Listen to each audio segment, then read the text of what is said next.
19 जनवरी 1990 वो तारीख थी जब आजादी के बाद जवाहर टनल के उस पार लाखों लोगों को पलायन का दर्द झेलना पड़ा और ना चाहते हुए भी उन्हें टनल के इस पार से उस पार आना पड़ा।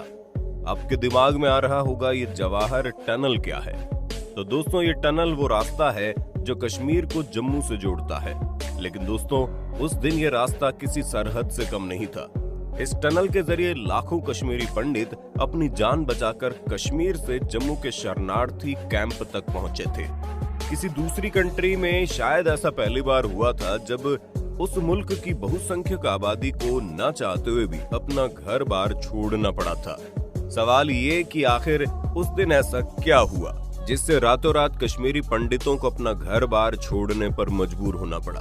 जानना चाहते तो बने रहिए वीडियो के एंड तक। दोस्तों, हाल ही में रिलीज हुई मूवी द कश्मीर फाइल्स में एक कहानी नहीं बल्कि कश्मीरी हिंदुओं की उस सच्चाई को दिखाया है जिसको इतिहास ने हमेशा दबा के रखा था। खैर, अगर आप भी उन लोगों में से हैं जिन्होंने अब तक इस मूवी को नहीं देखा तो आज आप हमारी इस वीडियो को देख लीजिए, आपके रोंगटे खड़े हो जाएंगे। दोस्तों, ये बात सच है कि माइनॉरिटीज के साथ कई बार बहुत खराब व्यवहार हुआ है, पर यह भी सच है कि कश्मीरी पंडितों के साथ भी उतना ही खराब व्यवहार हुआ है, या कहें उससे भी ज्यादा।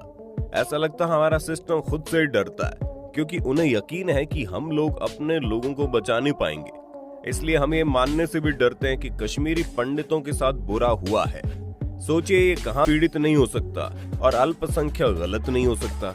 क्या हम ऐसा नहीं कर सकते कि लोगों को बहुसंख्यक और अल्पसंख्यक के चश्मे से देखना छोड़कर उनके लोकल और उनके मुद्दों को देखना शुरू कर दें? खैर, मुद्दे से न भटकते हुए आज आपको बताते हैं कश्मीरी पंडितों का पूरा सच, जिसको सुनने और देखने के बाद यकीन मानिए आपके होश उड़ जाएंगे।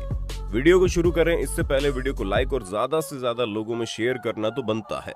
तो चलिए बताते हैं आपको कश्मीरी पंडितों की वो भयावह कहानी जिससे आपके होश न उड़ जाए तो बात ही क्या है। दोस्तों, ये कहानी शुरू होती है राजनीति से और इस कहानी की शुरुआत होती है फारूक अब्दुल्ला से, जिन्होंने साल 1982 में अपने पिता शेख अब्दुल्ला के बाद सीएम के पद की शपथ ली और न सिर्फ उतरी बल्कि इलेक्शन को जीता भी। साल 1984 के लोकसभा चुनाव में फारूक अब्दुल्ला और इंदिरा गांधी की कड़वाहट और ज्यादा तूल पकड़ने लगी। इसी कड़वाहट का नतीजा था साल 1984 में कश्मीर का सत्ता परिवर्तन। दोस्तों, फारूक अब्दुल्ला के जीजा गुलाम मोहम्मद शाह ने नेशनल कॉन्फ्रेंस के 13 विधायकों को और कांग्रेस के 26 विधायकों को जोड़कर फारूक अब्दुल्ला को सत्ता से बाहर कर अपनी सरकार बनाई। इस सरकार का कश्मीर के लोगों ने जमकर विरोध किया और धरना प्रदर्शन किया गया। दोस्तों, शायद आपको ये बात पता भी ना हो, लेकिन कश्मीरी पंडितों पर सबसे पहले हिंसा का मामला सामने आया 1986 में ही, जब अयोध्या में राम मंदिर का ताला खोला गया। इसके बाद तुरंत अनंतनाग में कई कश्मीरी पंडितों और हिंदू मंदिरों पर हमला किया गया। दोस्तों, आप इस घटना से समझ गए होंगे कि कश्मीरी पंडितों को मारने का ये सिर्फ एक ट्रेलर था। 19 जनवरी को तो कश्मीरी पंडितों को खूनी फिल्म से रूबरू करवाया गया। खैर, आपकी जानकारी के लिए बता दें कि उस दौरान मंदिरों और मस्जिदों पर भड़काऊ पोस्टर भी लगाए जाते थे, जिसकी वजह से सरकारी ऑफिस में हिंदू काम करने वाले लोग मास कैजुअल लीव पर चले गए। अब घाटी में माहौल बिगड़ता देख 7 मार्च 1986 को गुलाम मोहम्मद शाह की सरकार को हटा दिया गया और इस तरह आजादी के बाद पहली बार घाटी में राष्ट्रपति शासन लागू कर दिया गया। वैसे आपको ये बात पता थी? कमेंट में बताना ना भूलें। दोस्तों, घाटी का माहौल बिगड़ने में सबसे ज्यादा जिम्मेदार साल 1987 के विधानसभा चुनाव थे। जी हाँ दोस्तों, इन चुनाव से ठीक पहले फारूक अब्दुल्ला ने कांग्रेस से हाथ मिला लिया, जिसके बाद फारूक अब्दुल्ला कश्मीर में रह रहे लोगों की नजरों में ऐसे नेता बन गए जिन्होंने कांग्रेस के आगे खुद को समर्पण कर दिया। अब ऐसे में नेशनल कांग्रेस और नेशनल कॉन्फ्रेंस के गठबंधन के सामने मुस्लिम यूनाइटेड फ्रंट राजनीतिक पार्टी बनकर लोगों के सामने आया, जिसने इस गठबंधन की मुश्किलें और ज्यादा बढ़ा दी। जीतने के बावजूद अलगाववादियों ने अब गठबंधन की सरकार पर आरोप लगाना शुरू कर दिए। धीरे धीरे घाटी में कट्टरवाद फैलना शुरू हो गया। इसके बाद साल 1988 आते आते सिनेमा घर, पार्क, ब्यूटी पार्लर सब कुछ आतंकवादियों के निशाने पर था। चुनाव की आड़ में अलगाववादियों ने इस्लाम खतरे में है, इस्लाम खतरे में है का नारा लगाना शुरू कर दिया। वहीं दूसरी तरफ JKLF ने कश्मीर छोड़ो का नारा भी बुलंद किया और ये वही दौर था जहां से शुरू हुआ हत्याओं का सिलसिला। दोस्तों, क्या आपको पता है कश्मीरी पंडितों में सबसे पहले किस पंडित की हत्या की गई? नहीं जानते तो कोई बात नहीं, हम बताते हैं, लेकिन उससे पहले चैनल को सब्सक्राइब और वीडियो को लाइक कर देना।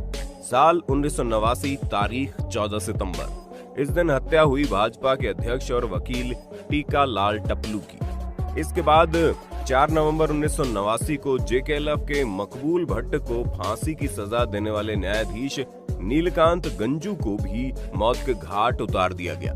आपको शायद पता भी होगा कि इन हत्याओं की जिम्मेदारी खुद जेकेएलएफ ने ली थी। दोस्तों, आप यकीन नहीं करेंगे, उस वक्त मस्जिदों में, सड़क पर, गलियों में हर तरफ एक ही नारा दिया जाता था, रालिव गालिव या चालिव। आप जानते हैं इसका मतलब क्या होता है? दोस्तों, इसका मतलब होता है कि हमारे साथ मिल जाओ या मरो या फिर भाग जाओ।